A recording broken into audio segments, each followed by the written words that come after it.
김태우 화이팅! 화이팅!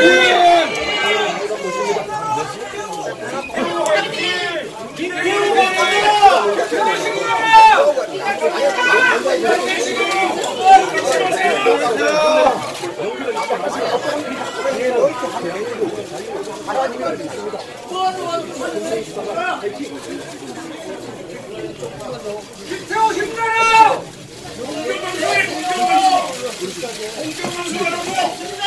문재인의 보정선거 왜 보정 안 하냐?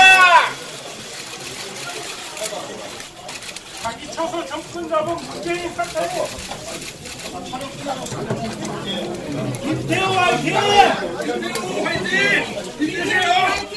네네. 지금 곧 기자회견 시작하도록 하겠습니다.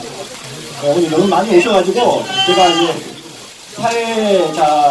사회자석이 아니고 이 자리에서 사회를 보도록 하겠습니다. 김태우 잘생겼다! 예, 저는 김태우 수사관 변호인 중 한 명으로서 오늘 기자회견 사회를 맡은 정재훈 변호사입니다. 국회 치우세요, 국회 치우세요! 네, 알겠습니다.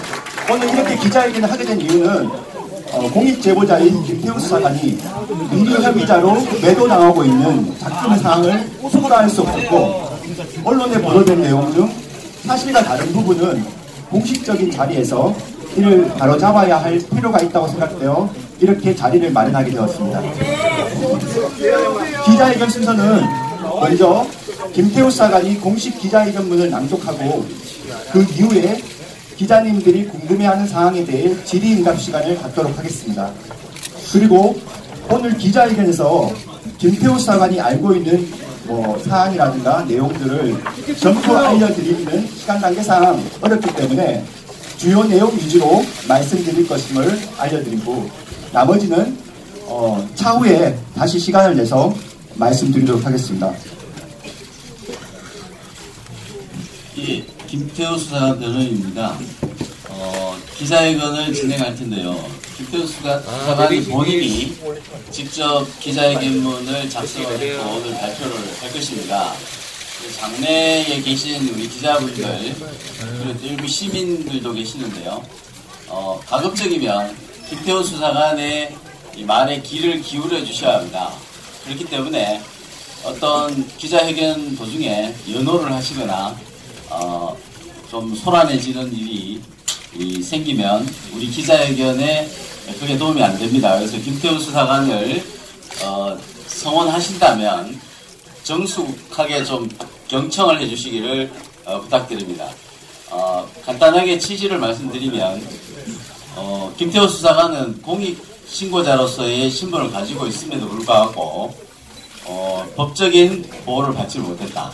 그리고 심지어는 최근에 대검의 징계 절차 중지 가처분 신청이 1시간 만에 신청 접수 1시간 30분 만에 기각 결정이 변호인에게 송달되는 사상 초유의 일이 있었습니다. 그리고 그 이전에 대통령이 기자들에게 개인 비리 차원으로 사실상의 수사 지침을 내렸고 그래서 그런 부분에 대해서 변호인 그리고 김태우 수사관도 기자회견을 할 필요가 있다 이런 판단에서 부득이 기자회견을 하게 되었다라는 것을 말씀드립니다. 회견문을 우리 수사관이 낭독하겠습니다. 앉으십니다. 저는 금일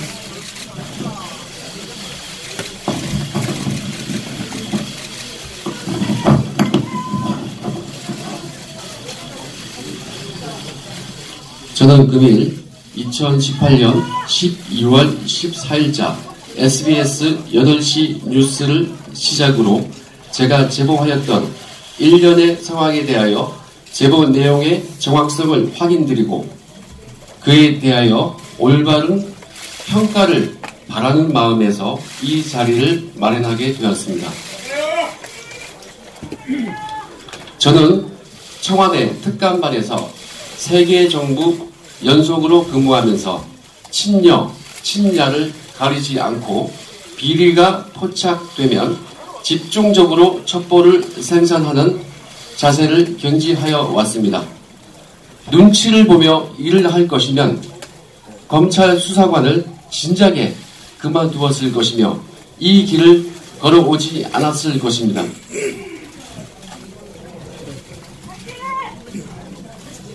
미관 말직이지만 첩보 생산이라는 은사를 받은 것에 깊이 감사하고 이 일을 사랑하였지만 이 정부에서 저는 친여권 실세들에 대한 감찰 첩보를 지속적으로 생산하였다는 이유로 탄압을 받고 급기야 제가 하지도 아니한 지인 사건을 조회했다는 이유로 표적 감찰을 받았습니다.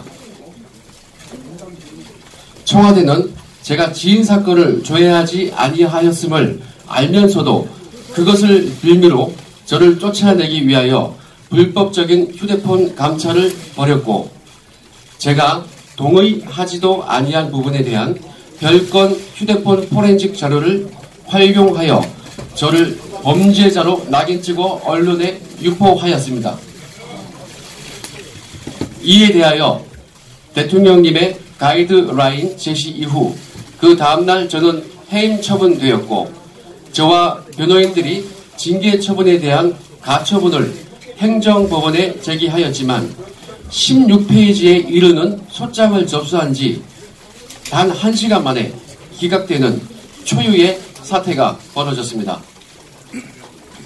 그리고 국민권익위에서는 공익제보에 대한 보호 조치를 현재까지 내리지 못하고 눈치만 보고 있는 상황입니다. 지금부터 총 6가지 사항에 대하여 하나하나 설명해 드리겠습니다. 먼저 최초 이 사건의 빌미가 되었던 경찰청 특수수사과 지인사건 조회와 관련하여 말씀드리겠습니다. 저는 저희 지인이 수사받는 사건을 조회한 사실이 없습니다. 위 사건에 대하여 대단히 큰 오해가 있는데 이에 대하여 말씀드리겠습니다. 먼저 특수수사과에서 실적을 조회하게 된 경위는 제가 청와대 특별감찰반에서 근무하며 작성했던 첩보 3건이 2017년 하반기경 특수수사과에 이첩되었는데 2018년 가을 무렵 동 사건들 중 수사가 성공하거나 결론이 나온 것이 있다고 언론에 나왔습니다. 제가 쓴 첩보 대상자 2명이 구속이 되었습니다. 그것이 언론에 나왔습니다. 실적 규모를 확인하기 위해 2018년 11월 2일 오후 경찰청 특수수사과를 찾아갔습니다. 찾아가기 전에 저는 저의 직속 상관인 김태곤 검찰 사무관에게 말했습니다. 제가 쓴 첩보로 특수수사과에서 혐의자를 구속시켰습니다.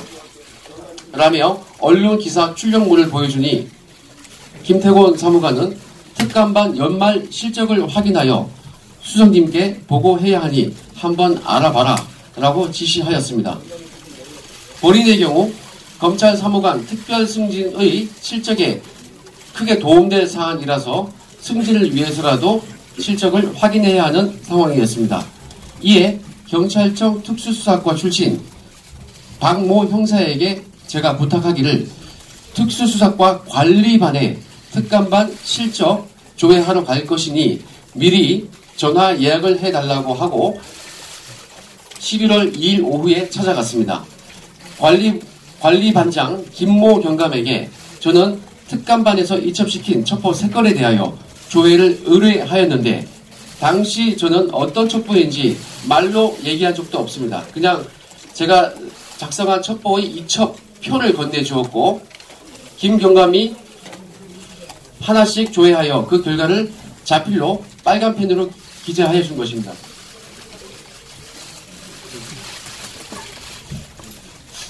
제가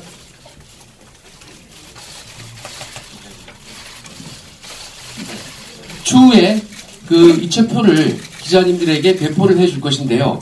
거기에는 제가 쓴 첩보 제목과 작성자, 이첩일자, 이첩기관이 기재되어 있습니다. 제가 어떤 것을 조회 의뢰하였는지 그 첩보 제목이 나와 있고요. 그거에 대해서 담당 관리 반장이 자필로 빨간 펜으로 이렇게 스스로 기재를 해준 것입니다.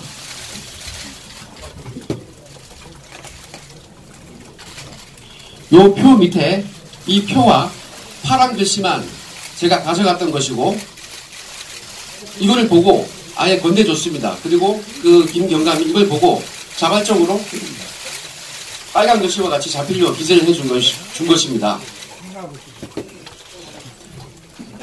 당시 몇 분 걸리지도 않았고 첩보 제목을 제 입으로 말할 필요도 없었습니다. 제가 무엇을 조회했는지, 조회 의뢰했는지, 그리고 경찰관이 무엇을 조회를 해 주었는지에 대하여 이런 물증이 저는 있습니다. 그 과정에서 저희 지인이 관련된 사건을 제가 묻거나 지인의 이름이나 지인의 회사는 일체 언급한 사실이 없습니다. 이 사진 파일에 기재된 첩보들 중에서 두 번째, 국토부 관련 첩보가 문제가 된 것인데, 위 첩보는 오히려 저희 지인이 저에게 제보를 해준 사건입니다. 그러므로 그 지인이 수사를 받는 사건이 전혀 아닙니다. 그런데 반대의 상황이 언론에 오보가 났습니다. 경찰청 방문 직후 경찰청의 누군가가 반부패 비서관에게 전화하여 제가 조회하지도 아니한 지인 사건을 조회 의뢰했다라면서 엉뚱한 항의를 했습니다. 나중에 감찰까지 받고 나서 제가 하도 이상해서 그 박 형사에게 물어봤습니다. 그랬더니 박 형사 왈 특감반에 실적 조회하러 간다고 말을 전한 것이 아니고, 그분이 실수로 제가 점검하러 왔다고 잘못 얘기해가지고 이 말을 전해들은 경찰관들이 기분이 나빠서 저를 엉뚱하게 오해한 것으로 저는 추정하고 있습니다. 최근 위 특수수사과 경찰관들이 진실을 말하고 있고, 대검 감찰본부에서도 제가 지인 사건을 조회하거나 그 회사에 대해서 조회한 것이 아니라는 것을 진술한 것으로 알고 있습니다. 이에 대하여 조선일보 기자들이 위 경찰관들을 직접 취재한 결과 제가 지인 사건을 조회하거나 그 사건에 개입한 사실이 없다는 것을 배포한 자료에 있는 기사와 같이 확인하였습니다. 그 기사의 내용 중 중요 사항만 얘기하면은, 경찰 측은 김 수사관이 해당 시점에 경찰청을 찾은 건 맞지만 최 씨에 대한 언급은 전혀 없었다. 경찰 관계자는 본지 통화에서 김 수사관이 최 씨에 대해 전혀 언급하지 않았다. 당시 최 씨 조사를 담당한 경찰도 김 수사관이 경찰청을 찾은 사실을 몰랐다. 이런 내용입니다. 이 정도면 제가 지인 사건을 조회하지 아니한 것이 밝혀졌다고 생각됩니다. 저는 11월 28일 제가 지인 사건을 조회했다는 KBS 보도로 인하여 20년 공직 인생이 끝나버렸습니다. 청와대는 저에 대한 별건 감찰로 저의 약점을 잡아놓고 검찰에 복귀시켰으나 제가 지인 사건을 조회하지 아니한 것을 알고 있었으므로 검찰에 징계 의뢰하지 않았습니다. 저는 특별 승진 때문에 검찰에 복귀한 것으로 특감반장과 합의하였고 보안을 서로 지키기로 하였습니다. 그러나 그로부터 2주 후 11월 28일 KBS 오보가 나오자 청와대는 갑자기 저를 꼬리 자르기 시작하며 범죄자라며 언론에 여러 가지 사항을 유포하였습니다. 이에 저는 본인의 명예를 지키고 청와대의 직권남용, 직무유기 등의 범죄 행각을 공익을 위해 공표하기로 마음먹고 청와대와 외로운 싸움을 시작하게 된 것입니다. 지금부터 하나씩 사례를 들어 말씀드리겠습니다. 조국 수석의 인사검증 실패 사례에 대하여 말씀드리겠습니다. 지난해 마지막 날 국회 운영위원회 당일 조국 수석이 인사검증 관련하여 7대 원칙에 맞게 인사검증을 하였고 원칙에 벗어난 인사는 한 명도 없다고 주장했습니다. 그러나 과학기술자문회의 부의장 염한웅의 경우 음주운전 취소 전력이 2회 있었음에도 불구하고 청와대는 2017년 8월 30날 임명을 강행하였습니다. 저는 염한웅이 임명된 직후인 2017년 9월 1일 염한웅이 음주운전으로 2회 면허 취소되었다는 내용의 감찰 보고서를 올렸고 9월 6일자에도 추가로 보고하였습니다. 이에 따르면 청와대는 염한웅에 대한 부의장 임명을 취소했어야 하는데 그러하지 않았습니다. 저희 보고 이후 며칠 뒤 9월 11일자 경향신문에서 이 사실을 지적하였습니다. 앞서 문재인 대통령은 2017년 5월 29일 수석보좌관 회의를 주재하면서 정치자금법 위반, 선거법 위반, 그리고 음주운전 등을 5대 비리보다 더 큰 문제로 거론한 바 있습니다. 5대 범죄는 병역 면탈, 부동산 투기, 위장 전입, 세금 탈루, 논문 표절입니다.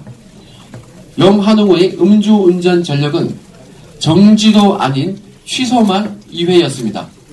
위 경향신문 기사를 보면 염한웅 부의장이 말하기를 청와대도 인사검증 과정에서 음주운전으로 본인이 2차례 면허 취소 처분을 받은 사실을 알고 있었다라고 하였습니다. 그럼에도 불구하고 임명을 강행한 것은 청와대가 스스로 정한 원칙을 저버린 행위입니다. 조국 수석과 대통령께서 염한웅의 음주운전 2회 취소 사실을 알고도 임명을 강행했다면 이보다 더 큰 문제는 없을 것입니다. 경향신문 기사에 따르면 조국 수석은 인사검증 과정에서 이를 알고 있었던 것이 분명합니다. 그런데 대통령께서 이를 모르고 임명을 강행했다면 조국 수석은 대통령께 보고하지도 않은 것입니다. 만약 대통령께 보고하지 아니하였다면 심각한 직무유기입니다.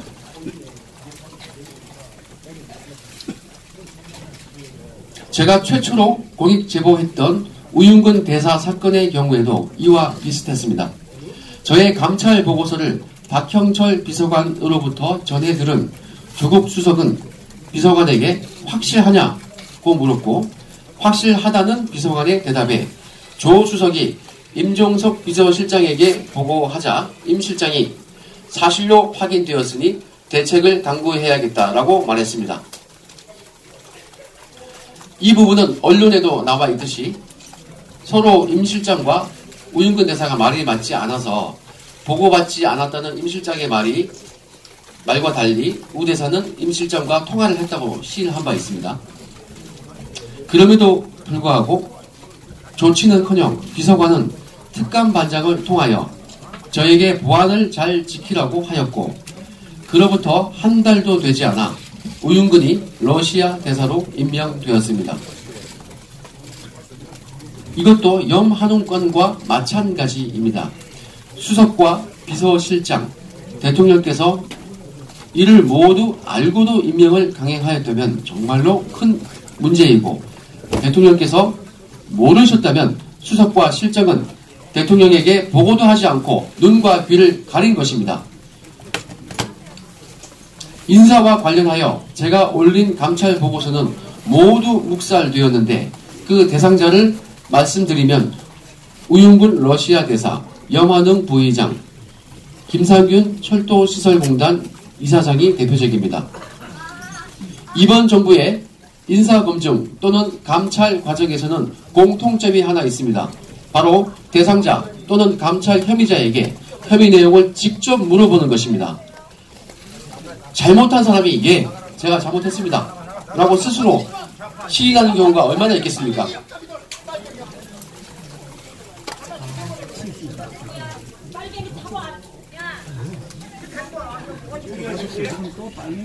제대로 검증하거나 확인하려면 저와 같은 특감반 직원들 여러 명에게 혐의 내용을 추가로 조사하라고 시키거나 수사기관에 이첩하여 사실을 확인하는 것이 정당한 업무 방법인데, 청와대는 본인들의 우군이라고 생각되는 사람에게는 직접 변명만 듣고 그냥 임명해버렸습니다. 이러한 행태는 박형철 비서관도 마찬가지입니다. 자신과 친한 모 검찰 간부에 대한 감찰 보고서를 보고받았으면 저나 다른 특감반원들에게 확인시키거나 검찰에 이첩시켜 확인하면 될 것입니다. 그러나 비서관은 저에게 특감반장을 통하여 자신이 직접 전화해서 확인했다며 문제없으니 신경 끄라고 말했습니다. 이번 손혜원 의원의 사건도 마찬가지입니다. 민주당에서는 손혜원 의원에 대해서는 문제없다고 말합니다. 공정하게 일을 처리할 마음이 있다면 손혜원 의원의 말만 듣고 그대로 믿어주기보다는 공정한 방법으로 정밀 조사를 하는 것이 맞습니다. 저와 같은 약자에게는 엄정한 잣대로 처벌하고 자신들의 잘못은 감싸주는 행태가 반복되고 있습니다. 우리에게는 사찰 DNA가 없다는 발언, 그런 발언은 자신들은 절대로 잘못이 없다는 교만함에서 비롯된다고 생각합니다.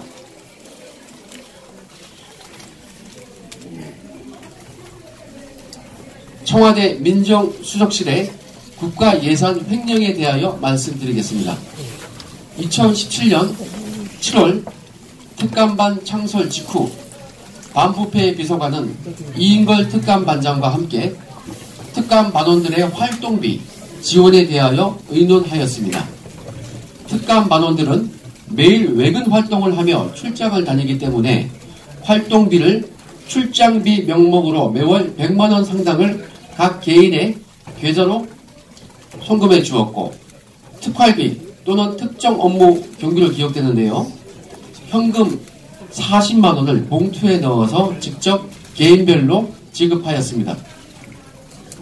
그런데 특감반 구성원 중 내근만 전담하는 직원은 외근을 하지 않습니다. 그럼에도 불구하고 내근 직원에게도 허위 출장 신청서를 작성하는 방법으로 출장비를 지급했습니다. 그로 인하여 특감반 데스크 김태곤 사무관은 내근 전담임에도 출장비를 개인 계좌로 지급받았습니다. 그런 직원이 특감반 내에 한 명 더 있을 수도 있습니다. 16개월 동안 그 한 명이 받은 출장비는 최소 1,500, 1,600 정도 될 것입니다. 만약에 2명이라면 3천만 원이 넘어갈 것입니다. 국민 세금을 허위로 수령한 것입니다. 반부패 비서관실과 민정수석실은 국가 예산을 허위로 집행한 것이어서 실정법을 위반한 것입니다. 출장비 신청서를 허위로 작성하였으니 공문서 위조 및 동행사에도 해당될 것입니다. 출장비는 반부패 비서관실이 총무비서관실에 신청하는 것이므로 박형철 비서관이 응당 책임을 져야 할 것입니다. 특감반 김태곤 사무관의 허위 출장비 수령은 청와대와 특감반원의 계좌 거래 내역 등의 자료가 남아있으니 이를 감추지 못할 것입니다. 이에 대하여 반부패 비서관과 민정수석은 법적 도의적 책임을 져야 할 것입니다. 그리고 청와대 민정수석실 등 다른 비서관실에서도 비슷한 방법의 불법 사항이 있는지 확인할 필요가 있다고 생각됩니다. 다음 휴대폰 불법 감찰에 대하여 말씀드리겠습니다. 헌법과 형사소송법에 의거 압수수색을 할 때에는 영장에 의하도록 되어 있습니다. 그런데 청와대는 감찰 대상자가 아무리 공무원이라지만 영장도 없이 휴대폰을 제출하라면서 동의서를 쓸 것을 강요하였습니다. 조국 수석은 동의서를 썼기 때문에 문제가 없다고 하지만은 이 문제의 본질은 동의서를 쓸 것을 강요한 것입니다. 자발적으로 진심으로 휴대폰을 제출한 사람이 있겠습니까? 청와대 특감반이라면서 몇 명이 우우 몰려가서 휴대폰 내세요. 동의서 쓰세요. 이렇게 하는데 이건 동의가 아니고 강요입니다. 강압입니다. 수사기관에서 피의자를 조사할 때에도 진술을 거부할 권리가 있고 진술 거부권을 행사하였다는 이유로 불이익을 받지 아니함을 고지합니다. 그러나 특감반이 공무원에게 동의서를 쓰게 하고 휴대폰을 수거할 당시에 동의서를 쓰지 않아도 된다는 내용을 고지한 사실이 한 번도 없습니다. 동의서를 쓰지 않아도 불이익을 받지 않는다. 고지한 적 없습니다. 그리고 휴대폰을 포렌식할 때 그 휴대폰 명의자가 참관할 수 있음을 고지한 사실이 한 번도 없습니다. 이것이 과연 임의성 있는 동의서에 의한 휴대폰 감찰인지 이해가 가지 않습니다. 이는 명백히 불법이며 공권력을 빙자한 폭력입니다. 수사기관이 강제 수사를 할 때에도 영장을 법관에게 청구하여 법관으로부터 수사와 관계없는 사생활 침해 등 권리에 어긋나는 부분은 일부 기각됩니다. 판사가 두 줄로 긋습니다. 그러나 특감반에서는 동의서 자체를 강압적으로 진구하고 서명 한 번 강제로 받았다는 이유로 본래의 감찰 목적에 맞는 증거가 발견되지 아니하면 여자 문제 등 별건 사생활까지 먼지 털듯이 털어서 그 별건으로 조사하여 괴롭혔습니다. 저에게 직접 조사를 시켰습니다. 외교부 국장 제가 선관계 한 거 조사해서 자백 받았습니다.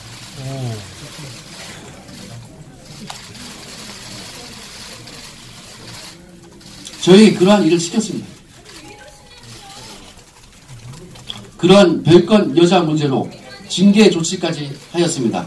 그런데 이것도 형평성에 어긋납니다.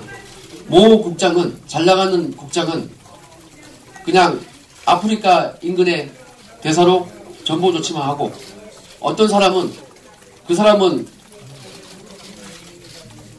참여정부에서 일했기 때문에 아마 그런 조치를 받은 것 같습니다. 반면 박근혜 정부에서 일했던 같은 외교부 간부는 모 심의관은 비슷한 문제로 징계까지 받았습니다. 똑같은 외교부 직원인데 잣대가 다릅니다. 네. 저의 경우 6급 이하라고 감찰받고 비리전을 낙인 찍어 내쳤습니다. 예. 같은 잣대가 아닙니다.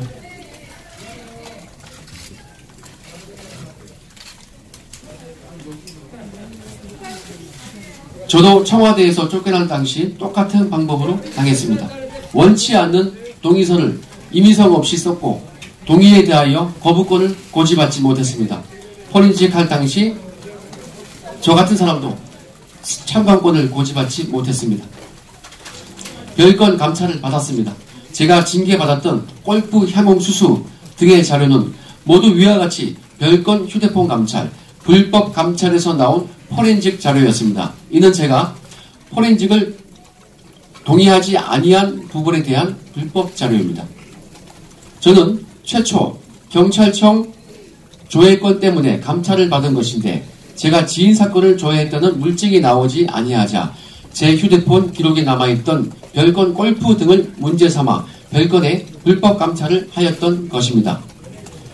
그럼에도 현재까지 청와대는 위와 같은 휴대폰 포렌식 감찰을 계속하겠다고 하니 아직도 사태의 심각성을 깨닫지 못하고 있는 것 같습니다. 형사법을 조금이라도 공부해본 사람들은 항상 실체적 진실 발견만큼 절차적 중요성과 인권 보장이 강조되어 있다는 것을 알고 있습니다. 조국 수석은 서울대 법대 교수셨고 서울대 교수로 돌아가실 분입니다. 관련 논문도 심도 있게 쓰신 분인데 오히려 인권 보장은 전혀 생각지 않고 휴대폰 감찰을 승인 지시한 분이므로 더욱 문제가 크다고 생각합니다. 백원우 민정비서관의 불법 감찰에 대하여 말씀드리겠습니다. 이러한 휴대폰 불법 감찰은 심지어 감찰 권한이 없는 민정비서관실에서도 발생하였습니다. 청와대 내부 업무 분장표에 의하면 민정비서관실은 민심동향과 대통령의 친인척 및 특수관계인에 대한 관리만 가능할 뿐이며 공직자에 대한 감찰 권한은 없습니다. 이번 사건 이전에 청와대가 국회의원에게 제출한 민정수석실의 업무 분장표를 보면 민정비서관실이 공직감찰 권한이 없음을 확인할 수 있습니다.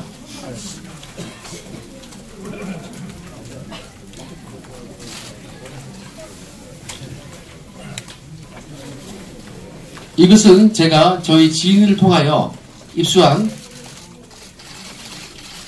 민정수석실 업무 분장표입니다. 이것은 제 사건이 발생하기 전에 작년에 국회의원실에서 입수한 것이라고 합니다. 이 업무 분장표를 보면은 분명히 민정비서관은 국정 관련 여론 수렴 및 민심 동향 파악, 대통령 친인척 및 대통령 주변 인사에 대한 관리라고 되어 있습니다. 이 표에 의하면 업무 분장표에는 민정비서관실이 공직자를 감찰할 수 있다는 내용이 전혀 없습니다. 그럼에도 백원우 비서관은 민정비서관실 직원에게 지시하여 2018년 10월 2일 해양경찰청 운영지원과의 인사책임자, 인사팀장 및 상훈 담당자 등에 대하여 휴대폰과 컴퓨터를 강압적으로 제출받고 포렌직을 한 후 소환조사까지 하였습니다. 공직감찰 권한이 없음에도 불구하고 특수부를 방불할 정도로 조사를 진행하였습니다. 이는 제가 직접 목격하였기 때문에 알고 있고 관련 증거도 충분히 가지고 있습니다. 또한 백원우 비서관은 이뿐만 아니라 특감반에서 수집한 정보 중에 업자들 간의 이권 분쟁이라는 이유로 킬당한 것에 대하여 특감반장과 저에게 경찰에 이첩하도록 압력을 행사하였습니다. 백원우 민정비서관은 업무적으로 저희들의 특감반장이나 저의 직속 상관이 아닙니다. 옆부서입니다. 지휘 받을 이유가 없습니다. 제가 그때 작성한 첩보는 2017년 8월 23일 작성했던 해수부 공직자, 정치인 관련 해운업 비리 첩보였습니다. 김무성과 김기춘도 언급되어 있는 첩보였습니다. 2017년 8월 하순경 제가 작성한 위 첩보가 이인걸 특감반장에 의해서 보류된 바 있는데 이거는 너무 민간 업자들과의 문제고 좀 예민한 문제가 있어서 보류가 되었습니다. 이에 대하여 9월경 백원우 비서관이 이인걸 특감반장에게 말했습니다. 특감반에 김태우라고 있느냐? 김태우가 좋은 첩보를 썼다고 하는데 왜 이첩을 하지 않느냐라고 질책하면서 수사기관에 이첩하도록 지시하였습니다. 당시 이인걸 특감반장은 민정비서관에게 질책을 받은 직후 벌개진 얼굴로 저를 찾아왔습니다. 그리고 저에게 미안해하는 표정으로 위와 같이 민정비서관으로부터 질책당한 내용을 이야기해주면서 경찰에 이첩시킬 테니 그때 그 첩보의 제보서와 증빙자료를 준비하여 건네주면 반부패 비서관실에 근무하는 문모 경정을 통하여 경찰청에 이첩하겠다고 하였습니다. 이에 제가 제보서와 그 첩보의 제보서와 증빙자료를 목차별로 정리하여 이인걸 특감반장에게 건네주었고 이인걸 반장은 해당 자료를 문모 경정을 통해 경찰청으로 이첩시켰습니다. 그로부터 약 한 달 후 2017년 10월경 민정비서관실 윤모 총경이 저에게 전화를 하였습니다. 제가 전혀 몰랐던 분인데 그때 저에게 휴대폰으로 전화가 왔습니다. 하는 말이 민정비서관님이 이첩하라고 지시한 것이 있다고 하는데 그 사건 진행 상황이 어떻습니까? 라고 제게 물었습니다. 이에 대하여 저는 그 사건은 그 같은 경찰관인 문경정이 경찰청에 이첩시켰으니까 문경정에게 물어보세요. 라고 대답했습니다. 이처럼 백원우 비서관은 다른 비서관실 직원들에게 특정 사건의 이첩을 강요한 뒤 사건의 진행 상황까지 체크하였던 것입니다. 특감반장은 당시 저에게 위 첩보의 제보자가 백원우 비서관 측에 전화한 것 같다고 저에게 얘기해 줬습니다. 그 후 2017년 10월 하순경 경찰청 특수수사과에서 해양수산부 공직자 등 관련자들을 소환 조사한 것으로 알고 있습니다. 백원우 비서관은 공직감찰 권한이 없음에도 불법으로 감찰을 시행하고 위와 같이 타 부서의 업무에 압력까지 행사한 것입니다. 이에 대해서 저와 관련된 사람을 고소했는데 무고가 아닐까 생각하고 있습니다. 다음 민간인 사찰 등 불법 사찰에 대하여 말씀드리겠습니다. 민간인 사찰이라기보다는 정확한 표현은 불법 감찰이 맞다고 봅니다. 민간인 사찰, 정치인 사찰, 블랙리스트 사찰 등은 모두 불법 감찰의 범주에 포함됩니다. 청와대는 민간인 사찰에 대한 언급이 나오면 불순물로서 모두 폐기했다고 하였습니다. 그리고 저를 두고 하는 얘기가 지난 정부의 민간인 사찰 습성을 버리지 못하고 민간인 정보를 들고 보고하기에 엄청 경고했다. 그러자 김태호가 그 후 경고받고 나서 1년간은 열심히 일하고 아무 문제가 없었는데 1년 후에 다른 데 신경 쓰느라 이상한 보고서를 다시 올렸다는 취지로 설명을 했습니다. 그러나 아무 문제가 없었다는 그 1년 동안 제가 올린 보고서를 보면 거의 매월 민간인 정보가 있습니다. 그 언론에 나온 자료인데 제 동향이나 첩보 104건을 4건의 파일철이 있습니다. 한 6개, 7개 됩니다. 거기에 나와 있는 것을 보시면 제가 지금부터 말씀드리는 그 보고서가 거의 매월 빠짐없이 꾸준히 보고된 것을 알 수 있습니다. 먼저 2017년 7월 11일 코리아나 호텔 관련 이모 씨 자살 관련 동향, 7월 14일 홍준표 대선 후보의 대선 자금 관련 동향, 7월 24일 서울 창조경제혁신센터 박모 씨 관련 첩보, 7월 25일 최경환 비위 관련 첩보성 동향, 조금 전에 말씀드렸던 김무성, 김기춘 등 정치 관련 첩보, 해수부 첩보, 그것이 2017년 8월입니다. 그리고 9월 20 전 한국은행 부총재 장모 씨 자녀 부당채용 의혹, 10월 24일 전 금융위 부위원장 정모 씨 장남 취업비리 의혹, 11월 12일 전 국정원 대전지부장 김모 씨 아들 채용비리 의혹, 12월 21일 비트코인 관련 특이 동향. 이 내용은 참여정부 인사들에 대한 활동 상황이 있습니다. 우상호 의원 등등, 그리고 제가 이미 말씀드렸던 여러 참여정부 인사들이 있습니다. 해를 바꾸어서 2018년 1월 19일 고건 전 총리 장남 고모 씨 비트코인 관련 사업 활동 중, 2월 22일 박근혜 친분 사업자 부정청탁으로 공공기관 예산 수령, 5월 18일 우리은행 오비 손모 은행장 맹비난, 6월 25일 대형 시멘트사의 불공정 거래 등 갑질 행위로 무리, 조선일보 BHA 홍석현 회장 외환관리법 위반 혐의 검토 여부 취재 중, 8월 6일 조선일보 민주당 유모 의원 재판 거래 혐의 취재 중, 8월 27일 진보 교수 전모 교수 사감으로 사적 감정으로 VIP 비난. 8월 28일 MB정부 방통위 황금 주파수 경매 관련 SK 측의 8천억 특혜 제공.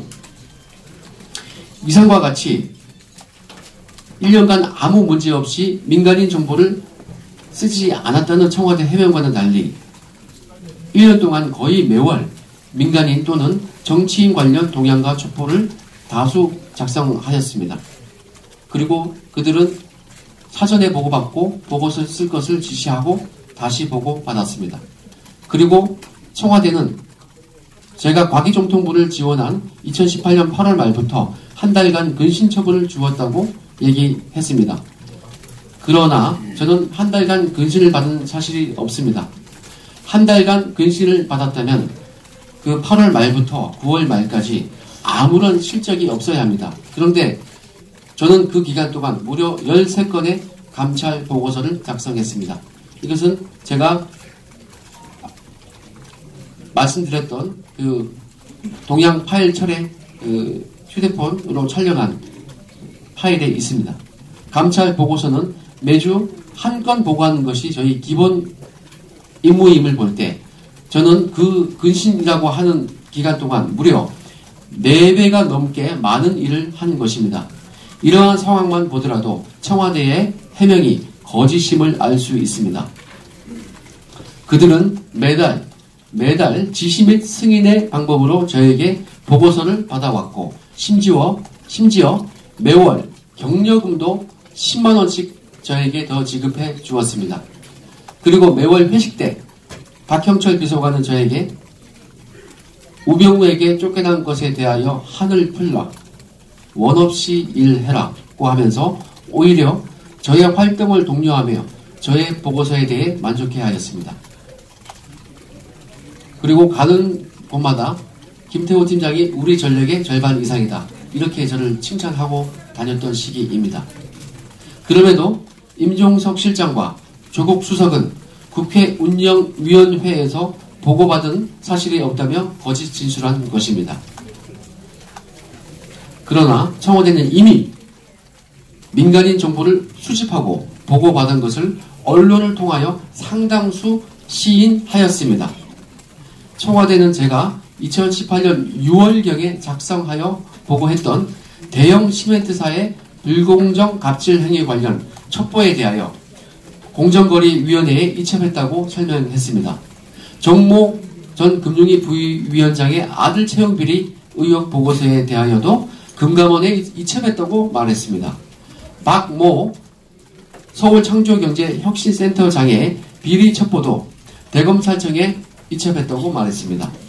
대통령 비서실 직제 제7조에는 특감반의 업무 방식이 명시되어 있는데 그 최고의 조치는 수사기관 이첩입니다.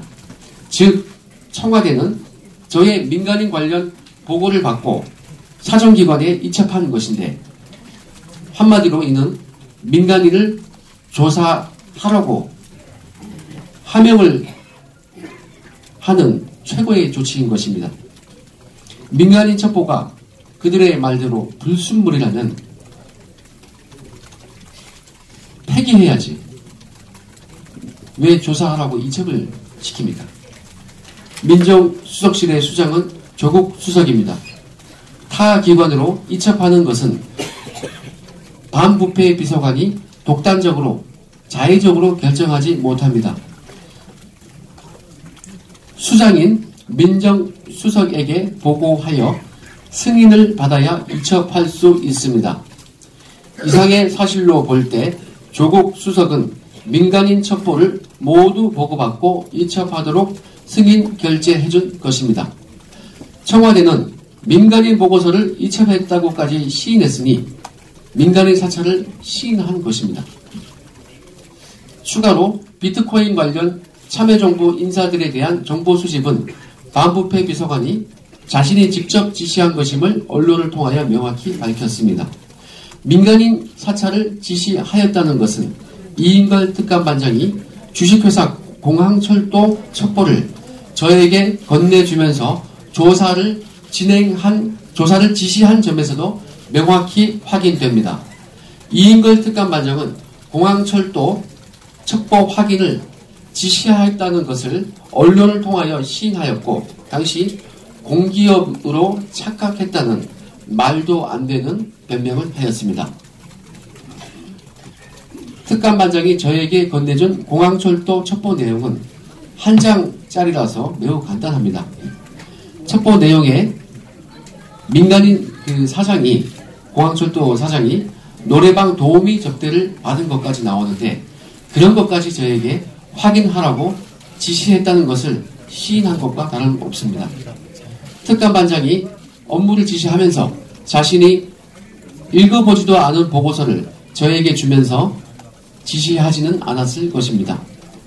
이상과 같이 청와대는 스스로 이첩 또는 지시했다고 시인한 민간인 사찰 보고서만 5건에서 6건이 됩니다. 그들이 보고받지 않았다고 주장하는 나머지 보고서에 대하여는 어떤 상황이 전개되었는지 미루어 짐작할 수 있을 것으로 생각됩니다. 청와대는 저에게 보고를 받지 않았고 이인걸 특감반장 선에서 불순물을 정리했다고 주장하고 있습니다. 대통령께서는 심지어 제가 혼자 한 일이라며 검찰 수사에 가이드라인을 주셨습니다. 그러나 이미 말씀드린 바와 같이 청와대 스스로 보고받고 이첩했다고 시인한 민간인 감찰 보고서가 여러 건 있습니다.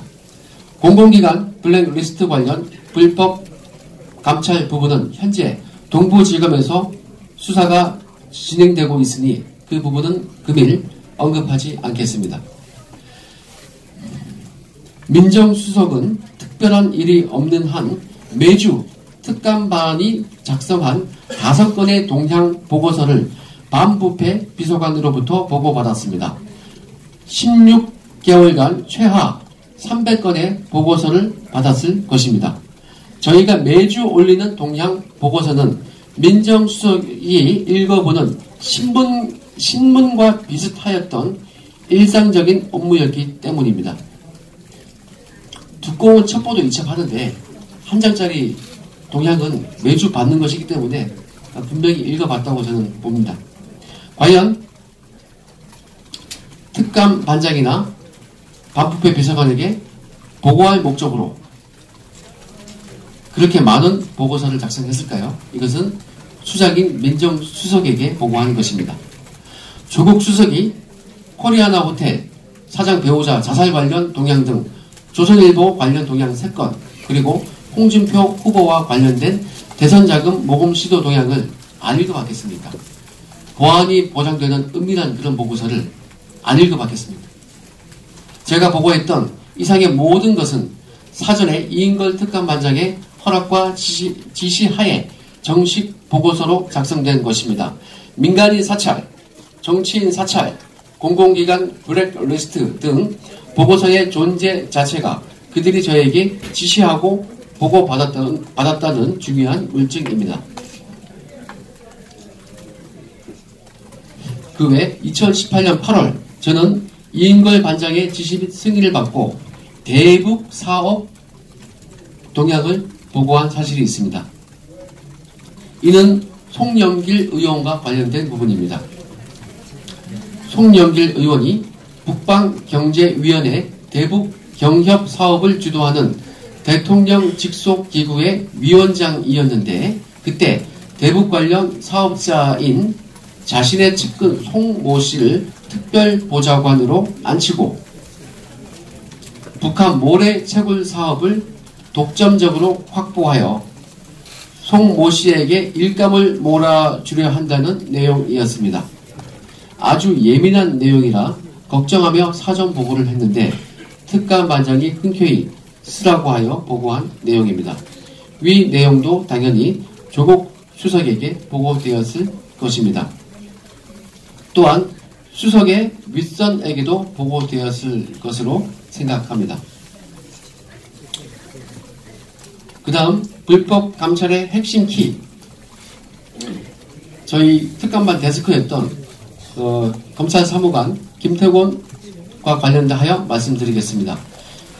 이상의 이 모든 보고서는 특감반의 편집자이며 데스크인 김태곤 검찰 사무관이 저에게 이메일과 출력물 2가지로 받아서 보관하였습니다. 김태곤 사무관은 저뿐만 아니라 특감반 외근 직원 8명 전체에 대한 보고서를 보관하였기 때문에 모든 내막을 알고 있습니다. 저는 2018년 5월 27일 경기도 광주시 소재의 모 골프장에서 저의 지인과 김태곤 사무관과 함께 3명이서 골프를 친 사실이 있습니다. 김태곤 사무관은 감찰 조사 당시 저희 3명이 골프를 친 사실과 자신이 비용을 지불하지 아니하였음을 시인하였습니다. 그럼에도 불구하고 저의 직속 상관인 김태곤 사무관은 아무런 징계를 받지 아니하였습니다. 저와 함께 골프를 쳤던 다른 특감 반원들은 경징계라도 받았는데 나이도 저보다 10살 많고 책임있는 간부의 지위였던 김태곤 사무관에 대하여는 청와대가 징계 통보조차 하지 아니하였습니다. 이는 청와대가 김태곤 사무관이 폭발력 있는 위치인 것을 알고 있기 때문에 그의 폭로를 막기 위해서입니다. 이를 볼 때 저에 대한 감찰과 징계가 처음부터 불법 감찰이고 찍어내기 표적 감찰임을 알 수 있습니다. 그리고 얼마나 형평성이 없는지 알 수 있을 것입니다. 다음 박형철 비서관과 조국 수석 관련 특이사항을 말씀드리겠습니다. 청와대의 심히 불공평한 감찰 행태는 또 있습니다. 제가 보고한 검찰 간부 관련 감찰 보고서에 대하여 박형철 비서관은 그 간부가 자신의 동문이자 연수원 동기라는 이유로 직접 전화하여 감찰 내용을 누설한 바 있고 이에 대하여 지난 연말 국회 운영위원회에서 조국 수석은 박형철 비서관에 대하여 감찰을 검토하겠다고 했으나 현재까지 박형철에 대하여 감찰이나 징계 절차를 진행했다는 말을 듣지 못하였습니다. 고위공직자에 대한 비리 첩보가 묵살된 것을 공익을 위하여 알린 저에 대하여는 수사기관에 고발까지 했던 청와대가 조직의 내부 비서관이 사익을 위하여 공무상 비밀을 누설한 혐의에 대하여는 제대로 확인하지 않고 있습니다. 박형철 비서관은 특감반 출범 초기 조국 수석을 위하여 충성해야 한다는 말을 자주 하였습니다. 박형철 비서관은 반부패 비서관실 최초 회식 자리에서 이렇게 얘기했습니다. 우리 공식 건배사는 조국을 위하여, 그러면 민정아 사랑해, 직원들에게 이런 내용을 공지했습니다. 이에 따라 상관들이 조국을 위하여 라고 선창하면 저희 쫄병들은 민정아 사랑해 하면서 폭탄주를 마셨습니다.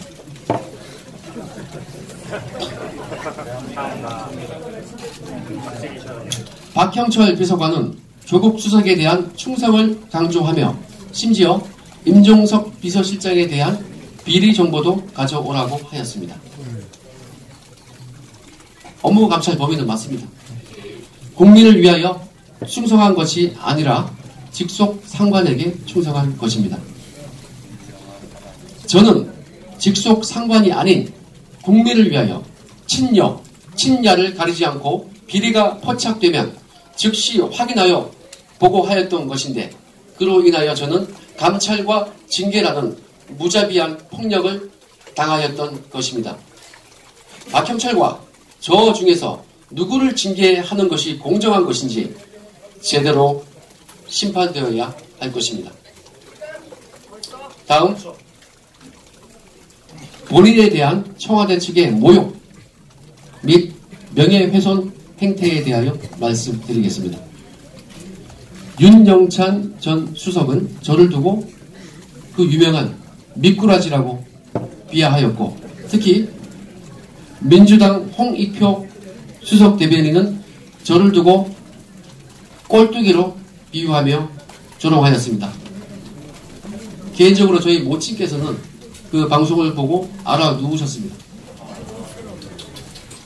저는 이에 대하여 심한 모욕감과 수치심을 받았으므로 철저히 법적 조치를 취하여 응당의 벌을 받도록 하겠습니다. 벌써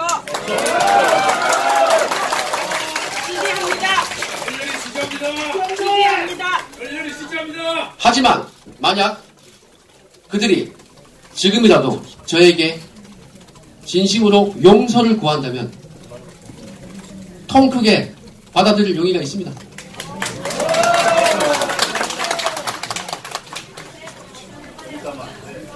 마지막으로 검찰 수사 부분에 대하여 말씀드리겠습니다.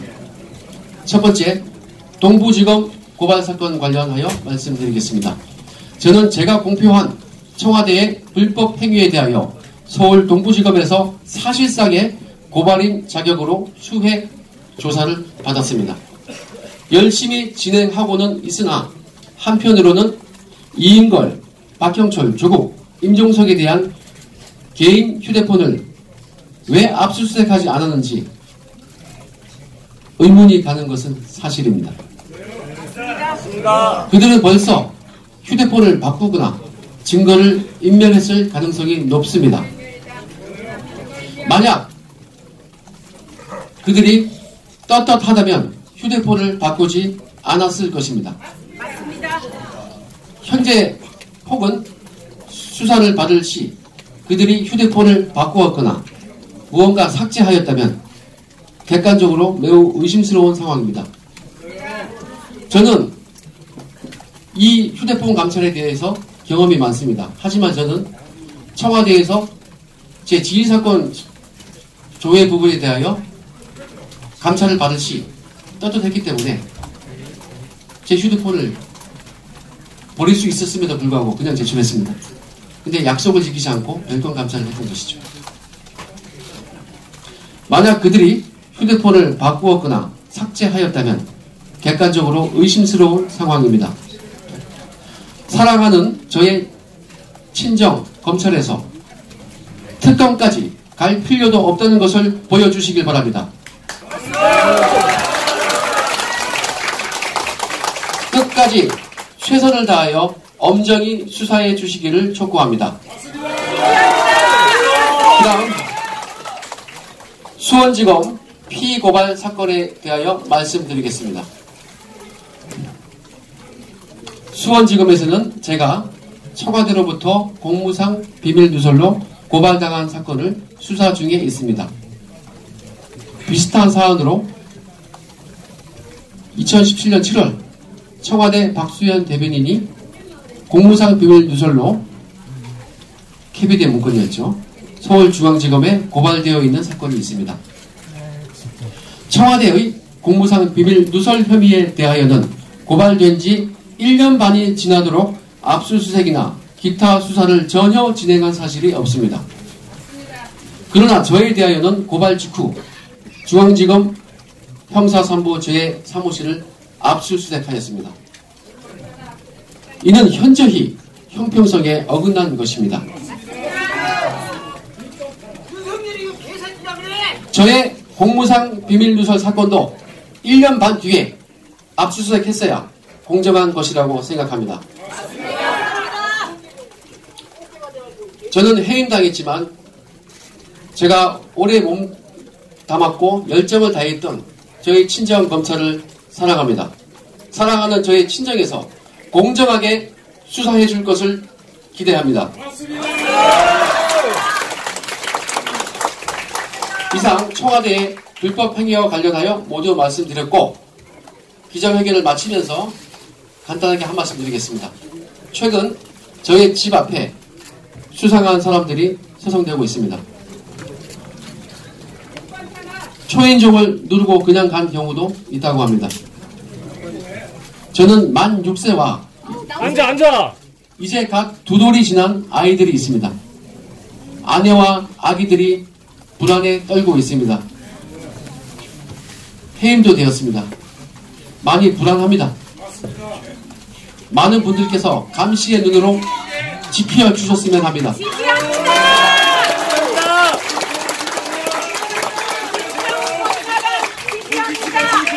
저는 차후 어떠한 압력에도 굴복하지 않겠습니다.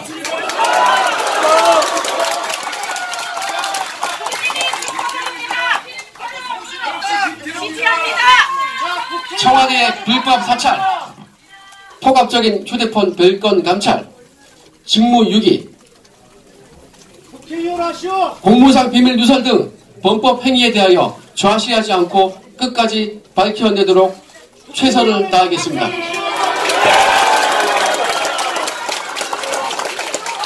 오늘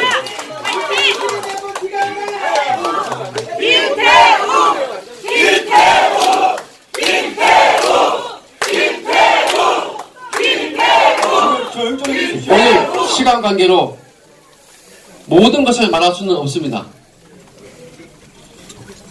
추가로 제가 폭로할 내용은 시기를 모아 다시 말씀을 드리겠습니다. 오늘 기자회견은 여기까지입니다. 감사합니다.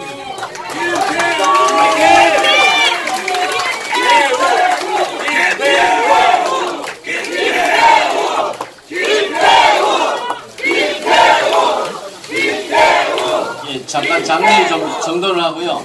저기 기자 질문도 받아야 됩니다. 그래서 잠깐 정숙해 주시면 감사하겠습니다. 회견문 낭독하는 동안 정숙을 지켜주셔서 대단히 감사합니다. 김태호 수사관님, 지금 김태호 수사관은 지금 그동안 비리 혐의자 또는 마치 범죄자로 취급되는 등 여러 가지 불이익을 겪고 있습니다. 그래서 언론에 잘못 보도된 것들을 대해서는 정정 보도를 요청하겠습니다만 너무 광범위해서 오늘 이 기자회견을 계기로 해서 기존에 있던 잘못된 보도 내용들은 언론사에서 자발적으로 좀 정정 보도를 해주시면은 대단히 감사하겠습니다. 오늘 기자회견은 그동안에 언론에 잘못 인식되어 있고 보도되어 있던 부분에 대한 김태호 수사관 개인의 반론 보도 내지는 또 정정 보도 청구권에 근거한 것이라는 것을 말씀드립니다. 그리고 김태호 수사관의 그 공익 제보자, 공익 신고자로서 법적으로 최대한 보장받을 권리가 지금 제대로 보장받고 있지 못합니다.